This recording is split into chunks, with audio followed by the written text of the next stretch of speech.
কি ব্যাপার, কি করছিস? কি হয়েছে? কি করছিস? কি করবো মানে? কাজ কর। যাচ্ছে না, কি করবো? কেন?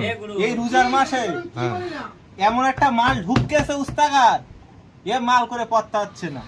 ঠিক আছে, প্রথমত কথা রোজার মাস, এমন একটা মাল ঢুকতেছে, এই মালের পকেট ক্লাব বসাতেই পাতলা কাপড়, বিরাট রাগ হচ্ছে ভাই। সেলাই কাজ ছেড়ে দেবো ভাবছি, এ কাজ আর করবো না। এদিকে বাড়ির বউ বাচ্চাদের মানে পুষতে পারছি না এই সেলাই কাজ করে। মালের রেট এত কুমানি কম গেছে, মুদি মমতা জিএসটি ফেসটি করে সেলাই কাজ আর করতে ভালো লাগছে না। ঠিক আছে, তোমরা বলো এই মাল এত তো রেডি হয়নি, এই মাল নাকি 10 টাকা করে পকেট ক্লাব দিয়ে দেখা যায়। আর একটা মাল তোমাদের দেখাচ্ছি, এই একটা মাল হচ্ছে আজ থেকে 7-8 বছর আগে কত টাকা রেট ছিল মালের। আরে এই মাল দেখো, দেখো আমাদের কোম্পানির থেকে ভাই কি দিচ্ছে জানি না, আমাদের উস্তাকার বলছে নাকি এই মালটা 9 টাকা করে। এখনকার বাজারে চলে 9 টাকা করে, সংসার চলে, বউ তো জানলাতে পালাবে। হ্যাঁ, রাগ হবে না? এ কাজ মাস করবো না, সত্য, হ্যাঁ, এ বন্ধ করতে, এবার চলে যাচ্ছি। হ্যাঁ, কাজ মাস করবো না।